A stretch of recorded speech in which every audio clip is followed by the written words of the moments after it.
You know the old saying, that's a face only a mother can love.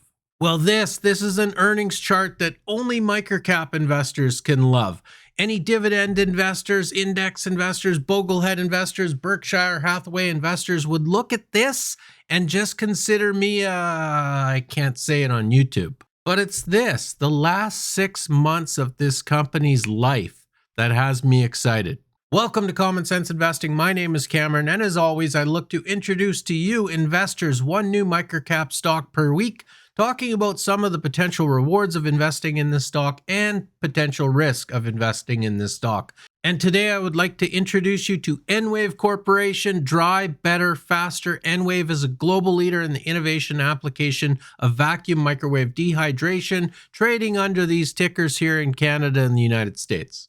Now, don't forget, I'm not a financial advisor. I'm definitely not your financial advisor. I'm introducing you to these companies so you can hopefully put them on your watch list and go continue your own research. Let me know what you think.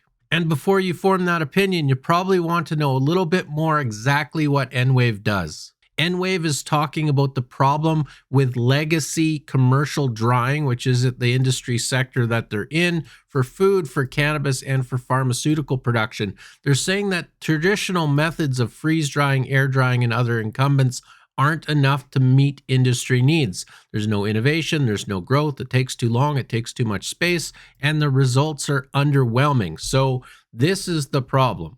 Enwave is saying they have the solution. So a patented REV technology. This is their radiant energy vacuum, where they use radiant energy and vacuum technology in this large sucker here to dry cannabis, to dry pharmaceuticals, to dry food products, hopefully better than the legacy industry has been doing. Further hammering home on this investment pitch of the industry has a problem, we have the solution. They're saying here that their technology has 9 different ways in which it is better. Now, I'm not going to read these all out to you, but you can see some of them are pretty significant. If you're a customer looking at drying anything, you might want to consider the REV technology. What do I always say though? There's always potential rewards. This technology looks pretty good to me. What's the risk?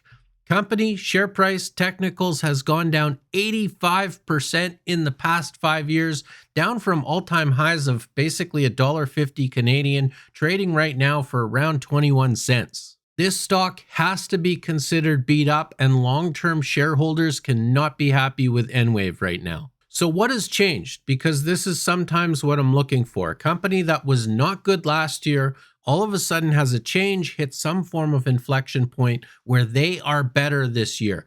Well, there's basically 3 things here that is changing with Enwave. Number 1, this is a company that's lumpy quarter to quarter as well as year over year. Some investors don't like that. One of their 120 kilowatt machines can be 20% of their company revenue. Now that can be good, where if they sell a lot of large machines, their revenue can go up exponentially. But if they get a year or a quarter where they just don't sell any large machines during that time period, revenue can drop significantly. The second thing is, and we've seen this with so many of these inflection point stocks recently, major change in the company by getting rid of one of the legacy parts of their business. NutraDried is now NutraGone. This has been wound down from the company and the stock, removing the revenues from this business, basically giving them a fresh new start. And finally, in July of 2021, Enwave Corporation initiated a civil lawsuit. This was against their former CEO. The legal proceedings culminated in a settlement announced on September 23rd, 2024, 4 months ago, right? This is a very recent settlement. So the company was winding down a legacy business of theirs that was burning cash, and at the same time, they were fighting a lawsuit from their former CEO. That was ugly. That is not the type of business that encourages investment. However, as of September 2024, all that has changed. The lawsuit has been won. NutraDried is gone. This is a major, major win. And that seems to have coincided perfectly with this inflection point in their fundamentals. I mean, as you could see here, revenue bottomed out basically in March of 2024. They won their lawsuit against the former CEO in September of 2024. And just in those two earnings periods, revenue has gone from $663,000 to $3.6 million. They've also hit an inflection point of net income, so they are now profitable. We'll see if they stay profitable, but this quarter definitely showed an inflection point of that.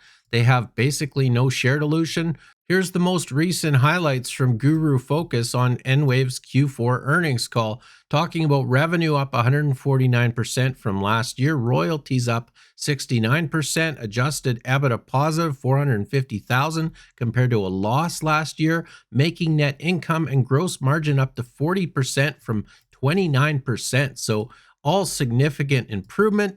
In the meantime, during all this growth, their expenses only increased 26%. They have cash and they have a net working capital surplus.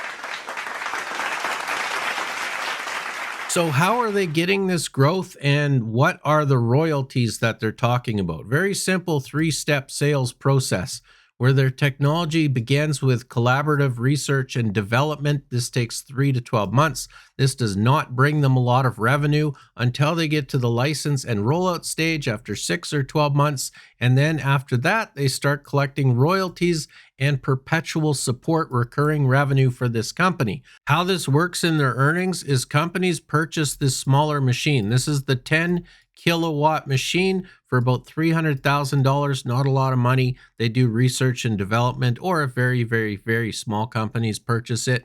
But the goal is to move up. If the research and technology works, if they like the 10 kilowatt machine, if it's working out for their company, then the goal is to purchase these 100 kilowatt machines or the 120 kilowatt machines. So you want to see in their earnings that companies, clients, customers are working their way up from the smaller machines doing research and development into these larger products with royalties. So how do we measure success? Is this business model working? Well, this slide suggests it is. Despite the company having significant issues over the past few years, going through COVID, suing their former CEO, they say they've had 16.6 compounded annual growth rate since 2019. This is in their total kilowatt capacity. So each machine that they sell to a client gets added to this total kilowatt capacity that they have sold. In 2019, it was 1,283, and in 2023, it was 2,371. So significant growth in challenging times. Now that the company has hit an inflection point, can this grow exponentially in the future? The company obviously says yes, talking about their expansive and scalable business model. I mean, breaking this down, right? Sell more machines, sell more large machines, get revenue from those machines. The revenue from those larger machines turns into royalty revenues. This is recurring revenue, very stable, which allows for the increase in margins. Just this year, they moved from 29% to 40%, and the company is saying if they can do that more, they are going to have robust EBITDA potential. So good business model, bad business model, that's for you to go research. But right now, I like their pitch.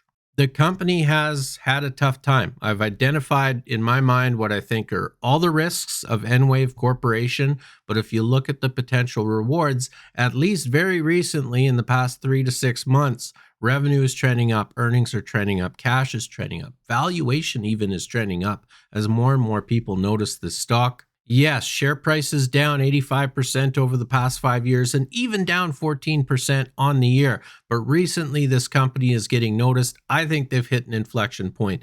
Enwave Corporation is definitely going on my watch list. And as always, if you want to join me in finding and researching some of these great stocks before I ever make a YouTube video on them, please head on down to my website, www.commonsenseinvesting.ca. It describes who I am, what I do, the resources and steps that I use to find these types of stocks like Enwave Corporation. My name is Cameron. You've been watching Common Sense Investing. As always, thank you for your time.